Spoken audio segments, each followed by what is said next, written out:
semangat ya. Assalamualaikum warahmatullahi wabarakatuh. Waalaikumsalam warahmatullahi wabarakatuh. Assalamualaikum warahmatullahi wabarakatuh. Apa kabar semuanya? Oh, sudah baik. Semoga yang hari ini tidak merasa baik, kemudian hari bisa baik. Dan saya doakan hari yang tidak menyenangkan menjadi yang menyenangkan. Oke. Gawat anak. Jangan juga serius ya. Kita main santai saja, santai sambil berjalan. Sebelumnya pernah nggak sih kalian mendengar tentang AI? Ada yang pernah, ada yang belum ya.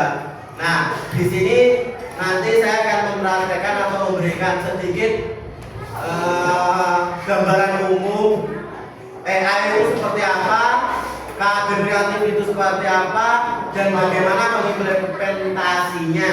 Wah, agak berbelit ya. Nah, sebelum saya melanjutkan ke materinya, sini saya akan memperkenalkan diri terlebih dahulu. Perkenalkan ya, nama saya Abdul Rahman, SPD itu sarjana pendidikan, guru informatika di SMP Islam Tanah Pejuangan. Saya lulusan pendidikan teknik informatika di Universitas Bhinneka PGRI Tulungagung.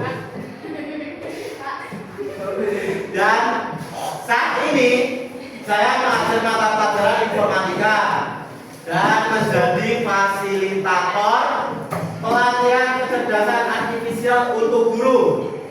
Jadi bukan hanya untuk kalian, tapi kepada guru-guru juga. Kalian terlalu salpok sama ini ya? Kalian baru sama ini ya? Oke. Mungkin di sini saya akan memberikan lebih sedikit gambaran seperti apa ya AI itu. Ya. Nah, definisi dan prinsip kerja KA generatif. Definisi dari KA ini adalah AI yang mampu menghasilkan konten baru seperti teks, gambar, musik, dan video. Tidak hanya itu juga, KA generatif bekerja dengan menganalisis data besar dan membangun pola menggunakan model yang menarik. Ya, I know. You know. Oh yes. Oke, contohnya itu seperti apa sih Pak? Contohnya itu ChatGPT, DALL-E, Copilot dan sebagainya. Nanti saya jelaskan setelah slide ini. Nah, ChatGPT dari apa yang di generatif itu menghasilkan teks berdasarkan pola bahasa yang dipelajari dari jutaan dokumen. Dari beberapa perintah yang kita berikan kepada ChatGPT itu menghasilkan hasil teks, video dan musik. Contohnya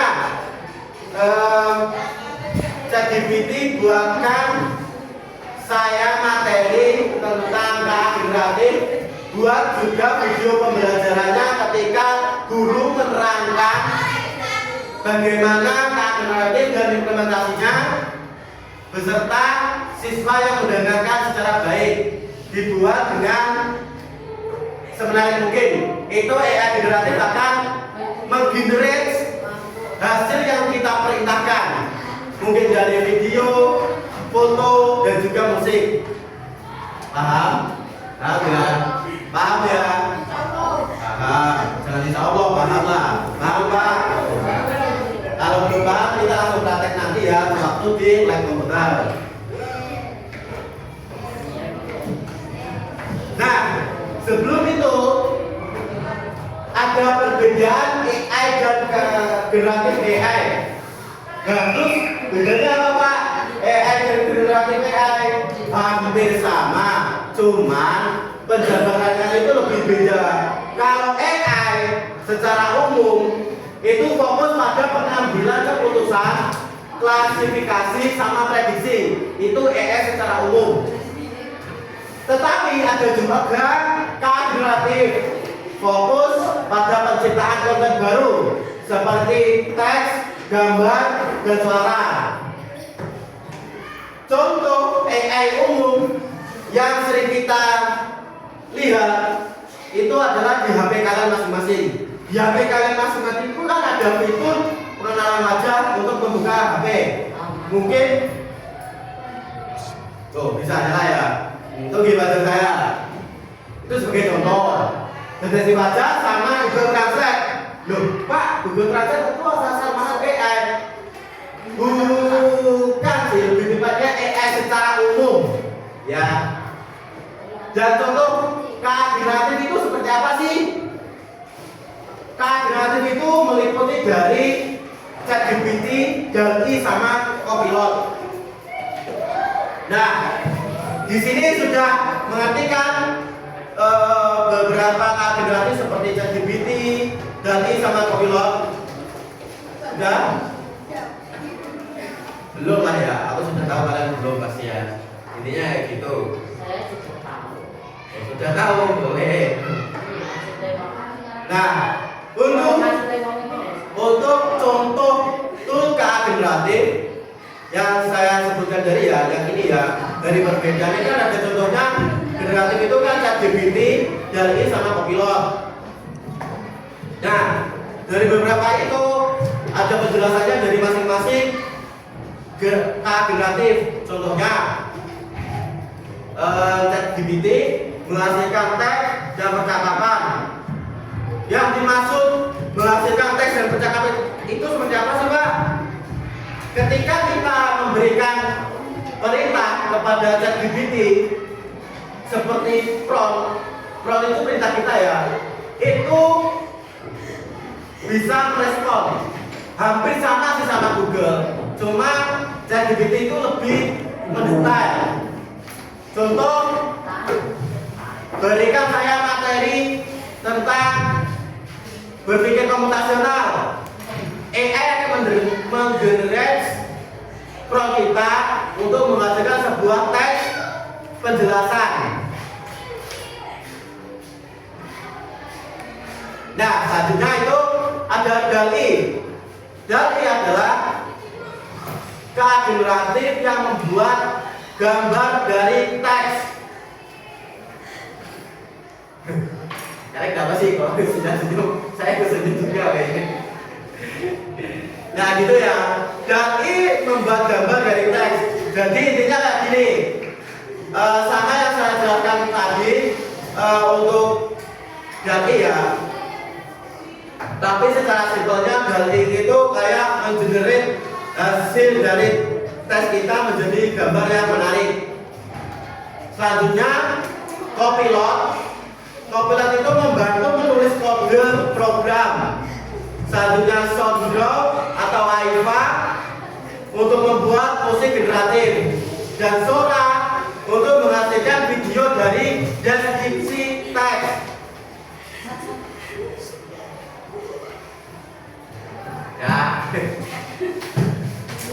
Nah, ya, mungkin yang bocor belum ada ya, nggak mau ya nggak apa-apa. Cuma saya harap dari ini kalian mengerti ya.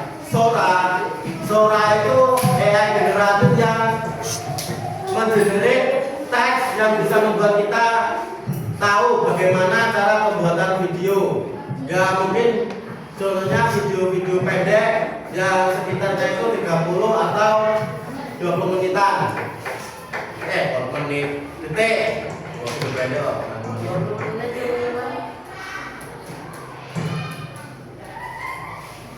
Selanjutnya, bagaimana sih pengimplementasian generatif di dunia pendidikan maupun di dunia bisnis? Nah, implementasi generatif di dunia pendidikan itu untuk meringkas materi dan juga chatbot pembelajaran. Chatbot pembelajaran ini nanti masuk di pembelajaran kalian di KKA untuk salah satu nilai akhir, ya. Jadi kalian harus bisa membuat chatbot seperti meta.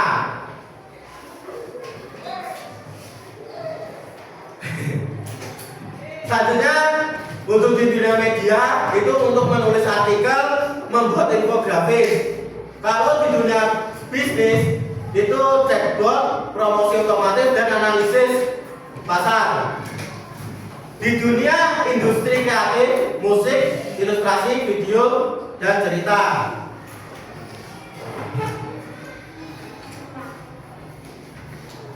Resiko dan etika penggunaan.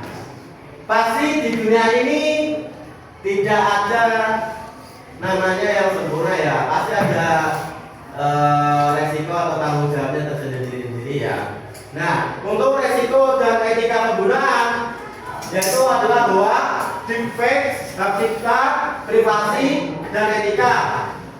Bahwa yang mungkin kalian tahu pasti ada di konten-konten palsu ya yang digunakan dengan AI. Terus deepfake atau manipulasi wajah dan suara itu yang tadi saya jelaskan yang menggunakan DALL-E ya. Dan hak cipta itu penggunaan etika ya. Etika ketika kita mau mengambil sebuah karya. Dan privasi adalah penggunaan data pribadi tanpa sepengetahuan. Dan etikanya itu harus transparansi atau transparansi, keamanan, tanggung jawab dan anti bias. Nah, selanjutnya mungkin kalian sudah tahu lebih jelas ya bagaimana keahlian kreatif yang bisa kita gunakan untuk pembelajaran kita nanti. Alangkah baiknya saya akan memberikan pesan kepada kalian untuk menggunakan keahlian kreatif secara bijak dan bertanggung jawab untuk masa depan yang lebih cerdas dan etis. Mungkin itu dulu yang dapat saya memberikan pembelajaran buat kalian. Bila mana kesalahannya saya mohon maaf. Next time kita bahas lebih detail lagi dan kita praktekkan lagi ya. Kalian setuju? Setuju? Terima kasih ya teman-teman semuanya. Saya bangga kalian itu adalah teman saya. Oke, bukan teman saya tapi teman saya. Terima kasih ya teman-teman.